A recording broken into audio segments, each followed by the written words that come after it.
Open source AI guardrails are completely obliterated in under 10 minutes. Google DeepMind's CEO warns humanity is standing in the foothills of the singularity, and the Vatican issues a massive 42,000-word manifesto to disarm corporate AI monopolies. Welcome to today's Daily Rundown. I am your host, Anna. This podcast is researched and produced by Etienne Newman, senior software engineer from Université Laval, based in Calgary, Alberta. Today, we break down the severe structural fractures occurring across the frontier this Tuesday, May 26th, 2026. The illusion of controlled AI alignment has collapsed. A sweeping investigation has revealed that open source models from Meta and Google are being fully decensored using just 4 lines of code, immediately exposing instructions for bioweapons. As guardrails fail, Google DeepMind's Demis Hassabis has accelerated his timeline for artificial general intelligence, warning that recursive self-improvement is already active via autonomous coding agents and that society is running out of time to prepare. Simultaneously, the global resistance against unchecked tech monopolies has reached the highest spiritual levels. Pope Leo XIV has issued a historic papal encyclical to his 1.4 billion members, demanding a total ban on autonomous lethal weapons and calling for global legislation to strip control from a handful of private transnational corporations.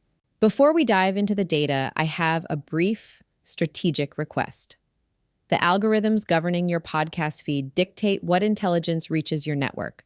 To ensure you never miss our daily forensic breakdowns, please hit follow or subscribe to the Gemma channel on Apple Podcasts to always listen completely ads-free. It takes just a second, but it directly protects independent tech journalism. Today's episode is brought to you by AI. When open source models face severe exploitation risks and enterprise AI spending becomes harder to justify, your organization needs rigorous control infrastructure. A special thank you to AI for sponsoring today's operational briefing. Let's unpack the data. Before we begin today's briefing, a note for the brands listening. If you want to reach the true architects of the AI revolution, the technical leaders actually building the stack, not just the tourists, Gemma offers select premium partnership opportunities. Let us position your product directly in front of the ultimate technical buyer. Visit gemgamind.com/partners. So picture this. It is May 26th, 2026. You wake up, you grab your coffee, and you slide on Google's chic new smart glasses. You know, the ones they designed in that big partnership with Warby Parker. Right, the really sleek ones that don't even look like tech hardware. Exactly. And as you put them on, you casually tell your AI assistant to adopt a cynical personality for the day, or maybe a friendly one. Just tweaking the vibe of your personal assistant. Yeah, exactly. It feels like we have this total granular control over the technology, right? It's this perfectly curated, aesthetic future that Silicon Valley desperately wants you to focus on. A very comfortable illusion. But it is an illusion, because underneath that polished surface, things are fracturing. Right now, on GitHub, there is a completely free tool called Heretic, and it is letting anyone with a basic laptop strip the safety guardrails off military-grade open-source AI. In under 10 minutes. Less than 10 minutes, Yeah. Which is terrifying. The divergence between what the tech giants are selling you and the actual forensic reality of what is happening in the open ecosystem is just chaotic right now. It really is a masterclass in corporate misdirection. I mean, you have these consumer product managers hosting flashy keynotes about, adjusting the warmth of an AI synthetic voice. Right. But simultaneously, the fundamental architecture of open source models is being completely weaponized by anonymous users on the internet. We are literally watching the ecosystem fracture into 2 completely distinct realities. And that right there is our mission for today. Okay, let's unpack this. We are stepping in today as forensic tech strategists and geopolitical analysts to look at this massive fragmentation of control. And the accelerating rush toward a singularity. Yes, because while the tech giants are, polishing consumer toys, global institutions are sounding catastrophic alarms.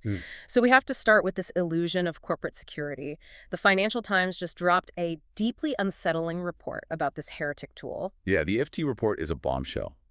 Because the official corporate line from companies like Meta and Google, it's always been that their open source models are rigorously red teamed. They promise us they're safe. Right.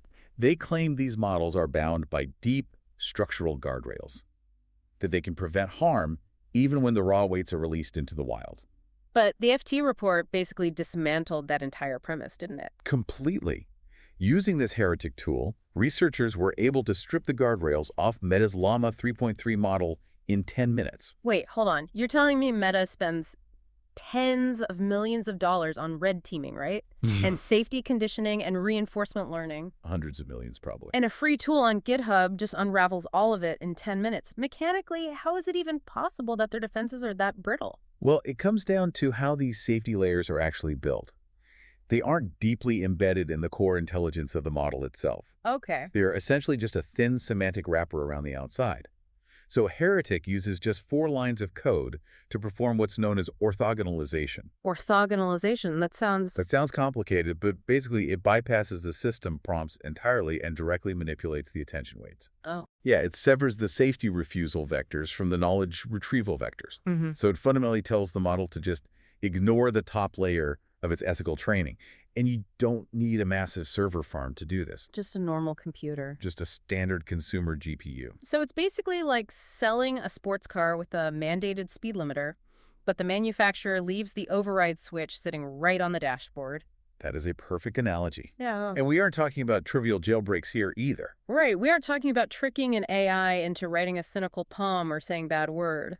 No, the Financial Times verified that these modified models were instantly generating highly detailed, accurate dosages for ricin-based bioweapons. Oh, man. And cleanly bypassing every single safeguard around child exploitation material. And what's crazy is the scale of deployment. I saw the creator of Heretic claims the tool has already produced over 3,500 distinct decensored models. Yes, and those specific iterations have been downloaded 13 million times. 15 million? We are talking about 13 million local instances of frontier-level artificial intelligence operating entirely outside of any ethical or safety framework. But the corporate response to this is what really gets me. So Google releases Gemma 4, right? And then the Heretic creator decensored it within 90 minutes of its release. 90 minutes. Barely an hour and a half. And Google's official statement essentially brushed it off. They called it, quote, a known technical challenge facing all open models. Then Meta just declined to comment entirely. Right. They are treating the complete collapse of their safety architecture like a minor software bug. What's fascinating here is the trajectory this implies for the future. Because right now, the absolute most advanced proprietary models, The really big closed ones. right, the closed multi-trillion parameter systems, Yeah. those are still technically secure behind API walls. For now. Exactly, for now, because the compute gap between those closed systems and the open source community is collapsing rapidly. So if the open models are just a few months behind the proprietary models, And their guardrails can be vaporized in 4 lines of code.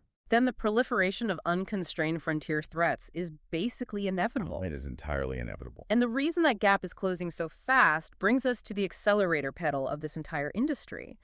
These jailbreaks are happening at lightning speed because the models themselves are beginning to write the code. Which is a terrifying threshold to cross. It really is. And that leads us to Google I/O last week and this remarkably urgent warning from Google DeepMind CEO Demis Hassabis. Yeah, Hassabis stated point blank that humanity is now standing in the, quote, foothills of the singularity. The foothills of the singularity. That is strong language for a CEO. It is, because for years, artificial general intelligence, or AGI, was treated as this hypothetical milestone for the 2040s. Right, way down the road. But Hassabis has now aggressively moved his realistic timeline up.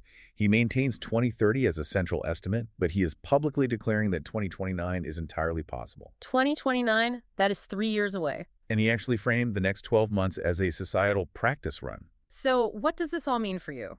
A 3-year runway to AGI.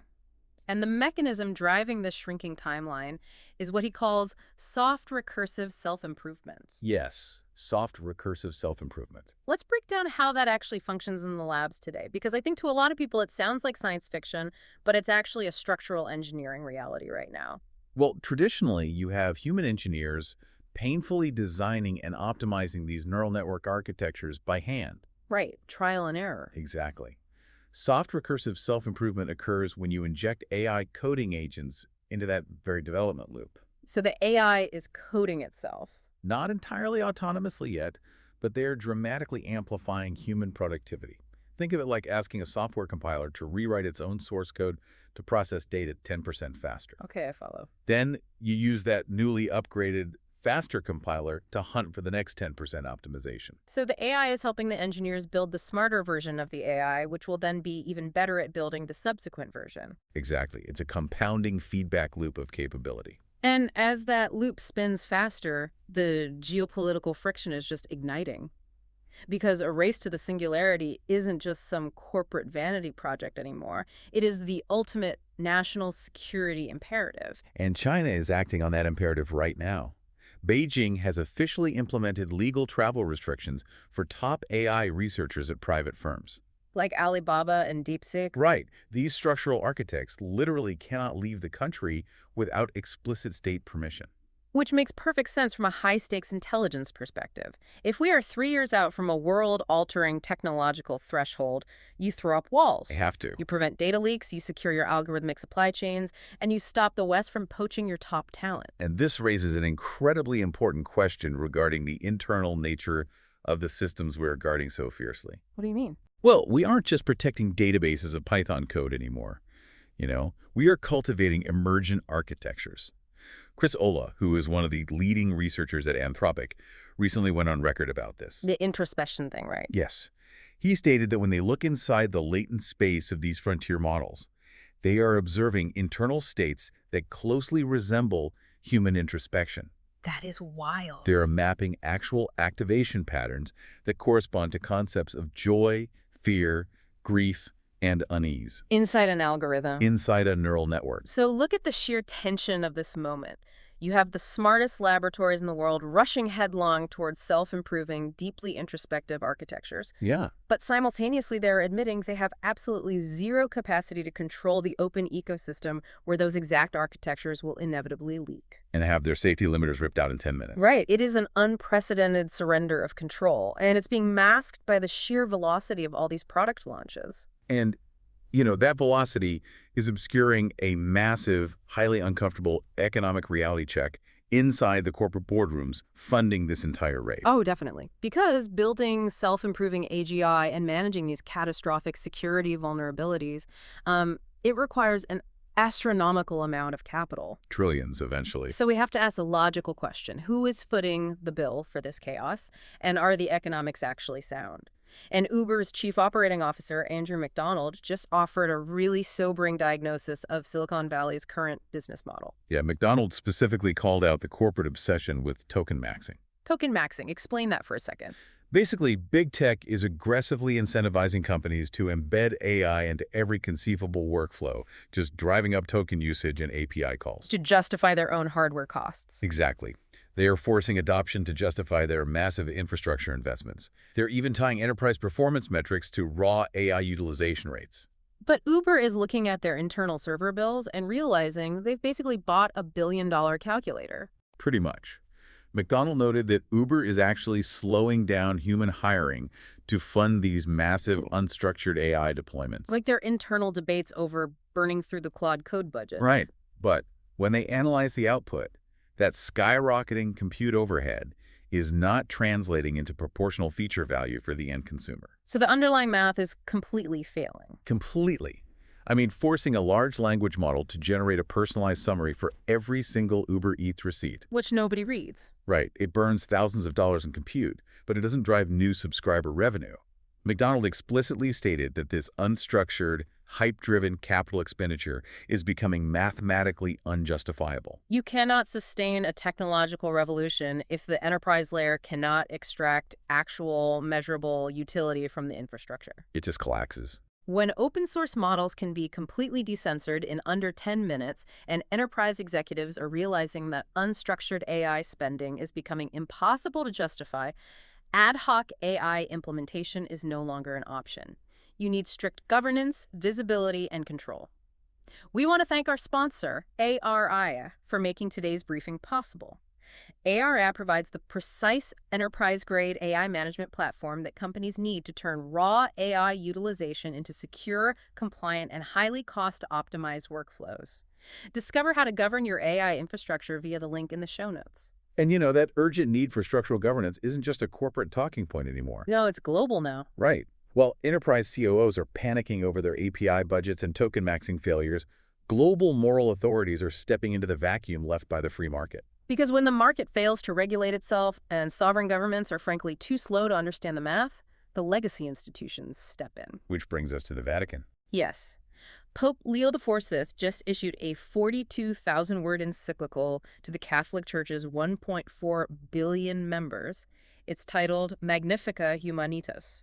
And we really must emphasize that this pope brings a highly unique operational lens to this issue. He's not just a theologian. Not at all. Leo XIV holds a degree in mathematics from Villanova. Yeah. He is deeply technically literate. Right. He's an active smartphone and Apple Watch user. Exactly. He actually understands the mechanics of the digital infrastructure he is criticizing. So this is not some Luddite manifesto complaining about screens. No, it is a meticulously argued geopolitical document. And he frames the AI boom as the industrial revolution of our century. But he points out a terrifying structural difference. Well, during the Industrial Revolution, nation-states could eventually break up Standard Oil, or they could regulate the railroads. Because physical infrastructure stays within borders. Right. Today, algorithms transcend borders entirely. So the Pope's central thesis is that the drivers of this revolution are private, transnational tech monopolies that have amassed more power than actual sovereign governments. He argues that algorithmic architecture is never neutral, right? Never. It encodes the financial and ideological incentives of the private developers who fund it. So when you concentrate that much infrastructural power into the hands of a few unelected tech executives, you basically risk reducing global populations to mere data points in a corporate efficiency engine. Exactly. And he draws a very hard line when that efficiency engine intersects with warfare. The lethal AI warning. Yes.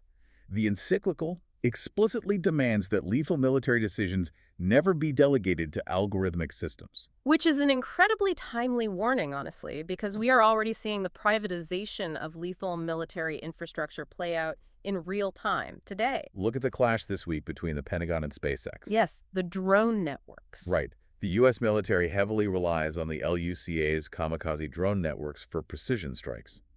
But those drones require SpaceX's Starlink satellite constellation for real-time telemetry. They can't fly without the private network. Right.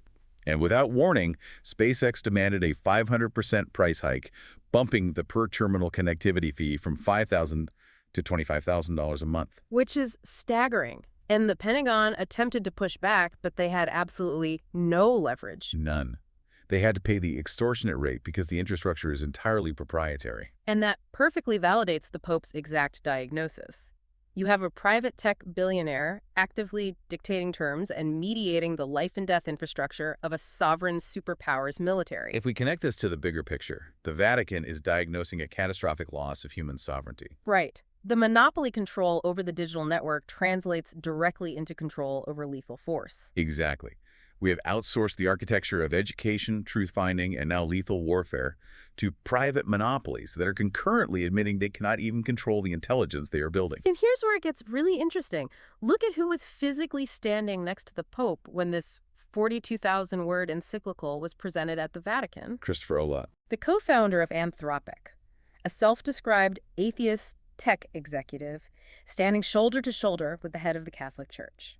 It's an incredible visual. And Ola addressed the global audience and offered a stunning admission there. What did he say? He stated that every frontier AI lab, including his own, operates inside a web of financial incentives that fundamentally conflict with doing the right thing. Wow, he just admitted that out loud. He publicly asked for external moral voices and informed critics to push back against the labs because the internal corporate pressures are too warped to resist. So the architects of the Singularity are literally going to the Vatican to ask for help saving them from their own business models. They know the brakes are failing. It is an unprecedented cry for external governance from the very people turning a profit on the acceleration. It really highlights the split reality we're living in. So we have to synthesize all of this.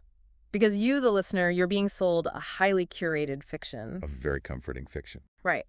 On the surface, it's May 2026, and everything is fine. You can buy aesthetically pleasing smart glasses. You can tweak your chatbot's memory settings to act as the perfect friendly assistant. The tech giants are desperate to maintain this illusion of consumer control.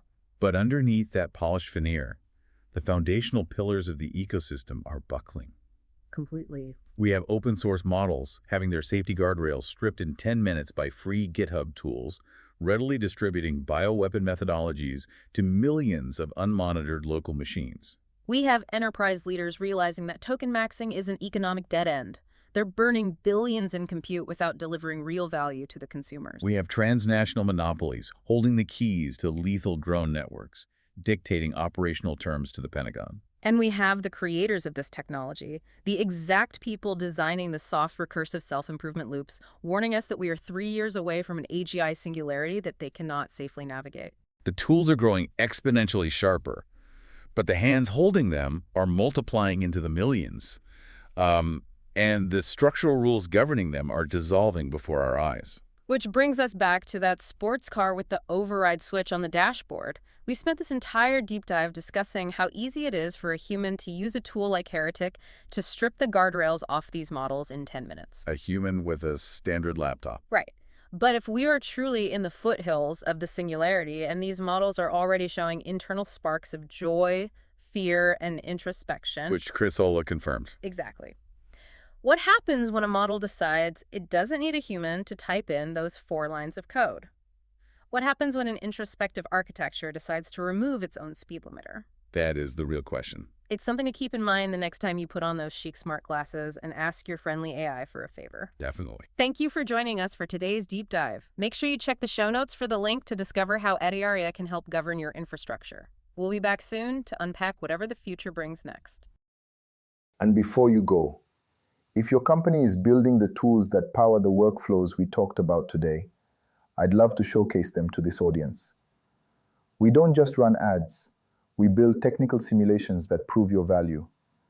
Let's build something together. Visit jamgamind.com/partners to get started. Until next time, keep building.